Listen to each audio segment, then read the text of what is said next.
Man, this King of the Ring has been pretty good matches. I mean, it's been all right. You know what I'm saying? Tonight, we got a pretty good main event with Gunther and Jey Uso. And guys, how do you guys feel about this result? This result is interesting. I thought they was going to go with my boy Jey Uso, if you know what I'm saying, man. But we didn't get that, unfortunately. Instead, we got this. How do you guys feel about this finish? Carol, let me get your thoughts, sir. Man, this is exactly how it's supposed to go right here. I mean, I like Jey as much as the other guy, but it's Gunther's time right now. Not just to win this match, but to win the entire goddamn thing and then smash that crown because he respects this business and that crown is just a stupid gimmick. Hopefully, that's what he does. Stays true to his character because Gunther with the crown, like especially if he wears the cape and stuff, I think it's gonna be a bit too goofy for him. But yeah, this was good. This is the result I expected, but I wasn't 100% sure going into this match because Tama Tonga won his match, which I thought he was gonna lose to LA Knight and stuff like that. But like, boy, he's getting farther, on the SmackDown brackets. And so I thought maybe they might just go ahead and do something crazy, which is to put Jey Uso and Tama Tonga at the finals somehow, just so we can get that Bloodline storyline going. But at the same time, obviously, you do not need the King of the Ring to keep that going at all.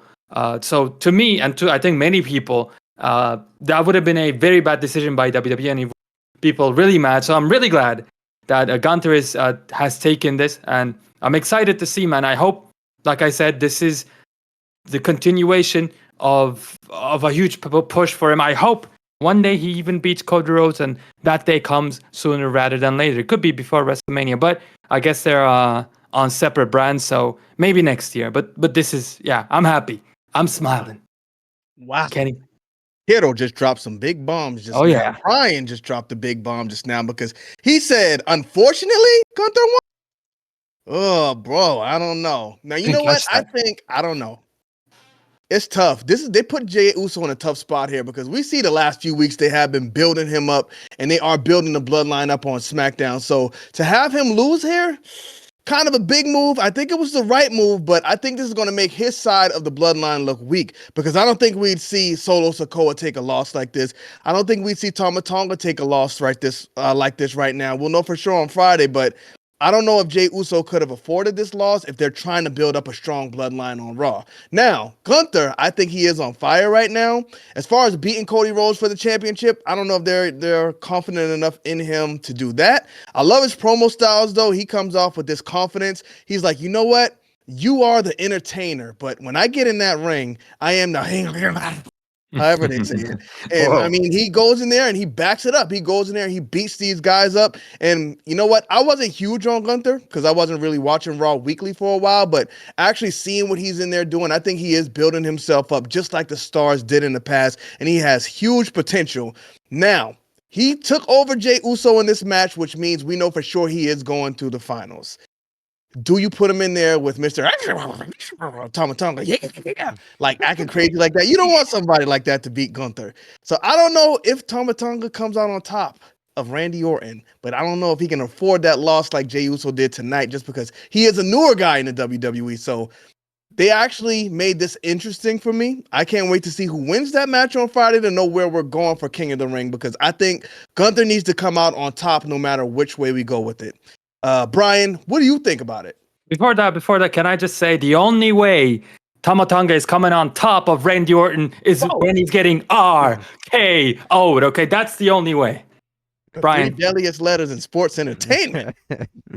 I mean, me personally, I was joking about the whole Jey Uso thing. As much as I like the guy, he definitely did not deserve to beat Gunther, and that's just what it is. Right now, I think that is the best decision. And I'm not going to lie, man, I'm all right with Tama taking a loss against Randy Orton. I mean, at the end of the day, it's Randy Orton that he's losing to. It's not just some other guy. So I think it's fine. And he's beaten some reputable guys on the way to the top. So I think that a loss would not hurt him as much. And if Jey Uso isn't in the finals, there's no reason to have Tama Tonga in the finals. That's just me personally speaking. So I think Randy Orton and Gunther, that would be a hell of a match. I would really like to see that. So I think that is the match that we need ultimately, man. I think we have a very rare chance of seeing that match ever again after that. I mean, Randy Orton and Gunther is going to be an interesting matchup. So that's unique. That's cool. But one thing I don't enjoy, man, Mr. Negative, tell you. Oh is boy, that here Carol goes. Randy Orton 3 months ago, 3 weeks ago or something, said, Tonga, I'm gonna find you. Basically spoiled the whole SmackDown bracket. It's kind of like Drew McIntyre saying, I'm gonna go into the elimination chamber.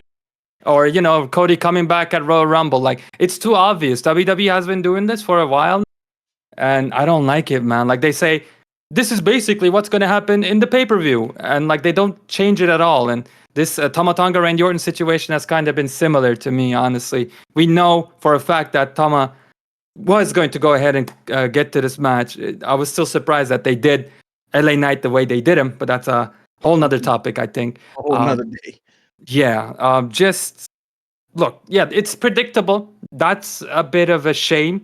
Other than that, though, Tama Tonga, Randy Orton, I dig it. Oh, what I don't dig also is Tama Tonga's finisher, man. We got to change that ASAP. That flatliner or whatever. Nah. Isn't that R-Truth's finisher? I seen R-Truth went and use that today, and I was like, WWE allowing two guys to use the same finisher. I get they didn't want Tama Tonga to use the cutter, as that's very similar to the RKO, so they did that, but nah, man, I ain't feeling that finisher neither. Yeah, but I mean, just to add on to that, Bianca Belair does Jade Cargill's finisher. The Jaded? What? Does she like is this a chicken wing submission, or does she like slam him down like Jade? What she uses it as like a transitional move though, right? Yeah. But like in WWE 2K24, it's actually her signature. So yeah. But it's like Jade too. Does a face buster off of that. Bianca, I think, just holds them like, I guess, a shoulder or arm submission. But it is a very similar, basically the same move until the very end. Yeah. Yeah. Does she do the submission now? Because in 2K24, she picks her up and drops her just like the Jaded, except Jade sits out with it. So whole nother topic for a whole nother day. But I don't think y'all, when it comes to Tama Tonga and Randy Orton, I don't know if we get a clean finish there. Just like Jade Cargill, she didn't get beat clean. If Tama Tonga loses this match, I think it's going to be because the Bloodline runs in and attacks Randy Orton or something like that. I don't see him walking out of there with a clean loss. And I just, especially with the gimmick stuff they're doing with him right now, which, you know what, honestly, I don't mind. If they can utilize him being a crazy guy, I wouldn't mind it at all, but I don't see him leaving out of there with a clean loss. Yeah, I mean, no way. The thing that they're doing with Randy too is, if you guys have noticed, his knee is injured in kayfabe, of course. So I think that what's gonna happen is Randy is somehow gonna win this match, and we're gonna get Gunther and Randy, and at that point, Gunther will keep attacking that leg and do one of his freaking 30 finishers that he has and take the win. So that's the only way that I do see this going. In terms of, who wins King of the Ring. I think Gunther is going to win. There's no way Tama Tonga wins. Yeah, also, that knee injury, I don't think it matters because Bianca was holding her knee for like the whole week. And then suddenly next week, she's completely fine. And, she beat Tiffany, punished her, as you guys said. Well, no, she's still selling her knee too, because when she got Tiffany up for the finisher, like she was like hopping on one leg to get her. Right. She was selling it the whole match, to be honest. It's just a matter of, Yeah, go ahead. No, I think it's just a matter of, it's going to be exploited somehow, somewhere. Yep. It's just going to happen at some point. I just hate the fact that both the men's and women's division kind of has that same thing going on. If they don't use it for Randy to lose or Bianca to lose, like vice versa, okay, fine. But it's just the fact that those two things are still dwindling in the air. Yeah, true.